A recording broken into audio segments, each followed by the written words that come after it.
सरकार अब तक 1500 से अधिक पुराने और आवश्यक कानूनों को निरस्त कर चुके हैं। गुलामी के कानूनों को हटाकर दंड संहिता के स्थान पर न्याय संहिता लागू किए गए। जन विश्वास और जन भागीदारी के साथ मेरी सरकार जनता का जीवन सुगम बनाने पर कार्य कर रही है। विवादों को निपटाने के लिए विवाद से विश्वास की पहल की गई है। इसी भावना के साथ सरकार ने 40,000 से अधिक नियमों का कम या सरल किया है और 3500 प्रावधानों को अपराध मुक्त किया है।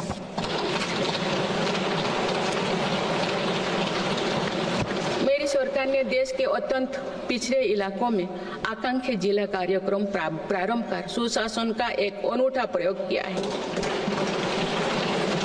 इस कार्यक्रम से इन जिलों में स्वास्थ्य, पोषण, कृषि, सामाजिक विकास और शिक्षा जैसे विभिन्न मापदंडों में उल्लेखनीय प्रगति हुई है। यूएनडीपी की एक रिपोर्ट में इस पहल की बहुत सराहना की गई है। इस सफलता से प्रेरित होकर अब देश के 500 आकांक्षा ब्लॉक में भी समग्र विकास हेतु अभियान प्रारंभ किया गया है।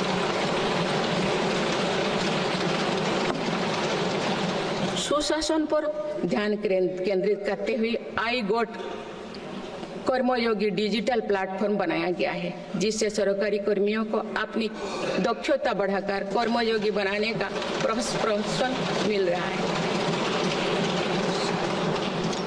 इस प्लेटफॉर्म पर 1700 पाठ्यक्रमों उपलब्ध है और अब तक 2 करोड़ से अधिक प्रशिक्षण पूर्ण किए गए हैं।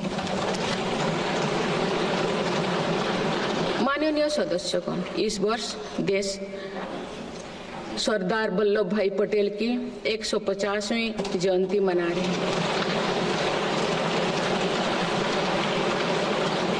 उनकी प्रेरणा से मेरी सरकार राष्ट्र प्रथम की भावना को लेकर आगे बढ़ रही है। देश की सीमाओं की रक्षा और आंतरिक सुरक्षा सुनिश्चित करने के लिए सरकार ने ऐतिहासिक कार्य किए हैं। विशेषकर रक्षा क्षेत्र में आत्मनिर्भरता में हमें बहुत उत्साहजनक परिणाम मिले हैं। हम मेक इन इंडिया से मेक फॉर द वर्ल्ड की ओर बढ़े हैं। इससे देश में रोजगार के नए अवसर भी बन रहे हैं। कुछ दिन पहले एक ऐतिहासिक पल में देश में बने 2 युद्धपोतों और 1 पनडुब्बी को भारतीय नौसेना में कमीशन किया गया है। देश में डिफेंस इंडस्ट्रियल कॉरिडोर की स्थापना और डिफेंस स्टार्टअप्स को प्रोत्साहन देकर हम आत्मनिर्भरता का और स्वरोजगार को मजबूती दे रहे हैं। सीमाओं की रक्षा के साथ साथ देश के सीमावर्ती क्षेत्र का विकास भी हमारी रणनीति का अहम हिस्सा है। सीमा क्षेत्र की सड़कें और अटल टनल, सेला टनल, सोनमर्ग टनल जैसे आधुनिक इंफ्रास्ट्रक्चर से रक्षा और पर्यटन का बढ़ावा मिला है। सीमा पर स्थित देश के प्रथम गांव में वाइब्रेंट विलेज कार्यक्रम प्रारंभ किया गया है। वामपंथी उग्रवाद को समाप्त करने के लिए के अंतिम चरण की भी शुरुआत हो चुकी है।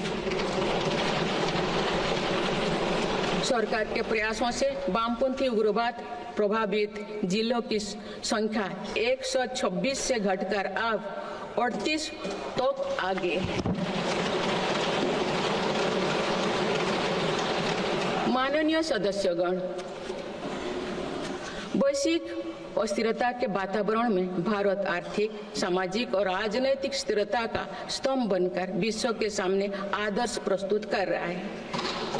चाहे G7 समिट हो या क्वाड, ब्रिक्स, एससीओ हो या G20, भारत के सामर्थ्य, नीति और नियत पर पूरे विश्व ने भरोसा जताया है।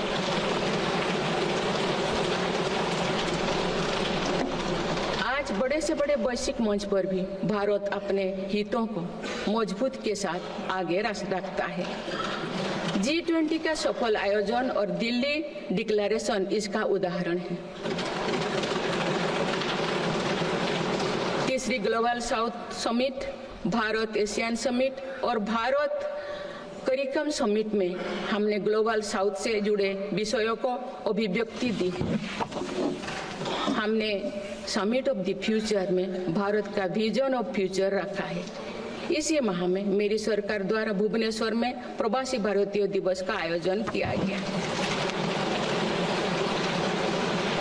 प्रवासी भाई बहनों के सुविधा सहूलियत हमारी प्राथमिकता है, इसीलिए 6 नए दूतावास और 4 नए वाणिज्यिक दूतावास खोलने का निर्णय लिया गया है। विश्व बंधु की छवि मजबूत करते हुए विश्व में कोई आपदाग्रस्त इलाकों में भारत ने तुरंत सहायता भरा हाथ बढ़ाया। भारत के नए देशों के साथ अपना डिजिटल पब्लिक इंफ्रास्ट्रक्चर साझा किया है और जन औषधि केंद्रों स्थापित कर दिए। माननीय सदस्यगण, मेरी सरकार वर्तमान के साथ ही आगे वाली पीढ़ियों को ध्यान में रखते हुए भी निर्णय ले रही है। हम देश को ग्रीन फ्यूचर, ग्रीन जॉब्स की तरफ ले जा रहे हैं। 2030 तक 500 gigawatt non fossil fuel energy क्षमता के लक्ष्यों को प्राप्त करने की दिशा में बीते 6 महीने में कई बड़े फैसले लिए गए हैं।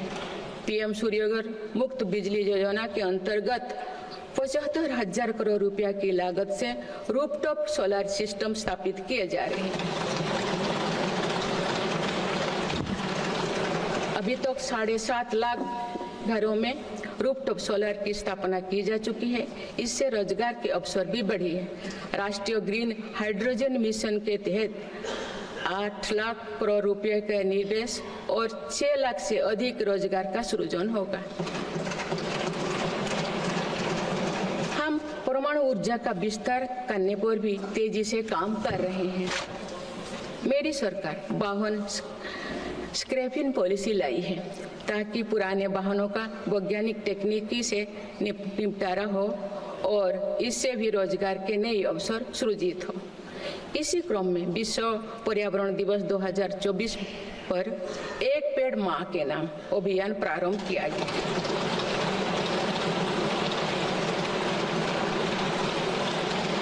इस पहल में करोड़ों देशवासियों ने बढ़ चढ़कर हिस्सा लिया है।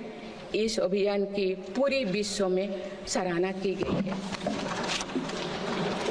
माननीय सदस्यगण, हमारे भारत 140 करोड़ आबादी वाला देश है। हमारे यहाँ भिन्न भिन्न राज्य, भिन्न भिन्न क्षेत्र, भिन्न भिन्न भाषाएं हैं, परंतु एक राष्ट्र के रूप में हमारी एक ही पहचान है, वो है भारत।